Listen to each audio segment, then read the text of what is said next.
Good day and hello to everyone. My name is Marilyn Jeane, and today I will be explaining to you about stem cell research and what stem cells are. Before I begin, does anyone here know what stem cells or what stem cell research is? Is it to do with anything with cloning? Not right now. It doesn't have anything to do with, well, at least the embryonic stem cells don't have anything to do with cloning. Good question though. Yeah. Does it have anything to do with rebuilding tissues? Yes, it does actually. That's a perfect question. It does have to do with rebuilding tissues. And that is my number one goal for today. I want to make sure all of you understand what stem cells are and why they are the potential for our medical future. All right, just a little overview of what I'll be explaining today.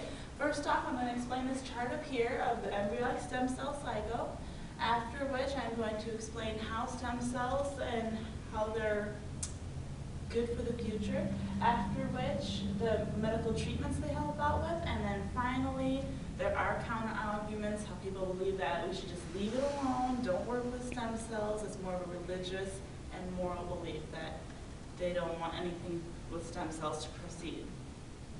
First off, the embryonic stem cell, the definition of it is the polar impotent stem cell that came from the inner mass, which is right here, of the blastocyst. First off, I will explain the morula, which is the first step.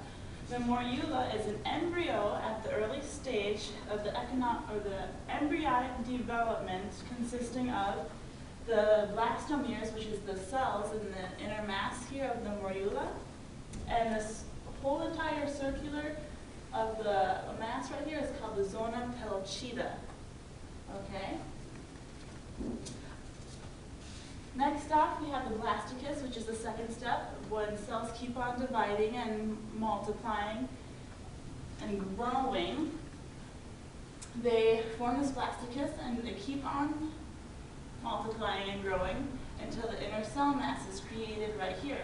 And of course, they keep on multiplying and growing and developing, and cells then come on the exterior part of the blastocyst right here.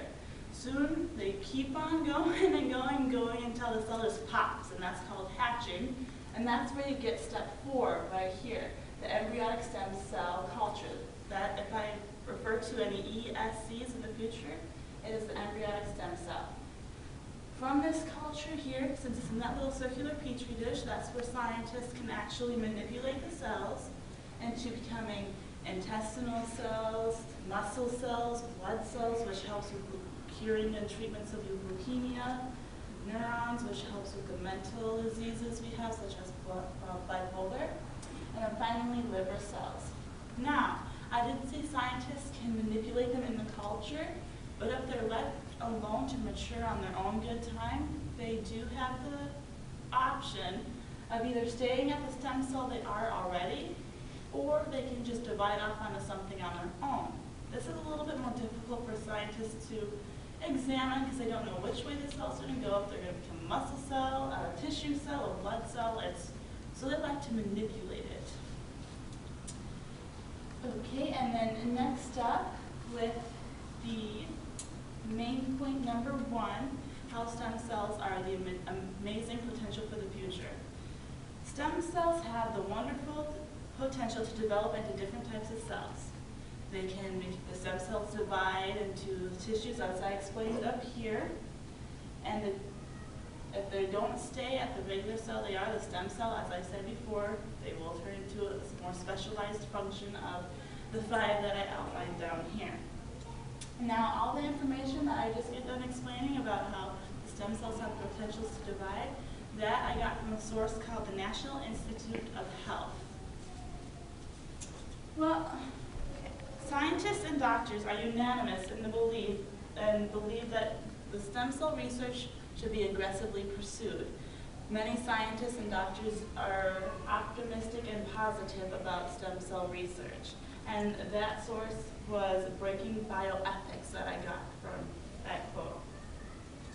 According to the National Institute of Health, for medical treatment, stem cells are being studied to help understand how they can transform into an array of specialized cells, like I explained before. And specialized cells are actually what make us who we are. Our eyes, are known as all those cells in there are specialized cells. The cells in our eyes can't necessarily be the cells in our liver, and that comes from stem cells as well. Okay. Now for the ethical issues that we have with stem cells, the counter arguments we have. There are many people who believe, and I'm sorry if you are religious in this manner, but for an example of God, there's several people who believe that God will take care of everything. If a child has leukemia or diabetes, that is how it's meant to be. I personally believe if there's something that a mother can do to save her little baby from leukemia, such as stem cell research, we need to pursue that. So that is really the only debate and counter-argument that stem cell research has. Does anyone have any questions at this time of stem cell research? Are you confused on anything? No? Alright, so the conclusion of today is that stem cell research and stem cells are a positive outlook on the future.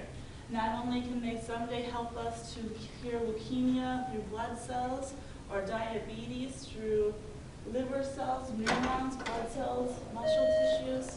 The time is 3:50 and the library will be closing in 10 minutes. Please check out all items at this time. Thank you. Okay. Sorry about the interruption. So in conclusion, the embryonic stem cell cycle and the stem cell research I personally believe to be a positive outlook on the future. Does anyone have any questions at this time? No? Perfect. If you could stick around for a couple of surveys I would like you to finish, have a few more donuts and some coffee, I would greatly appreciate it. Thank you.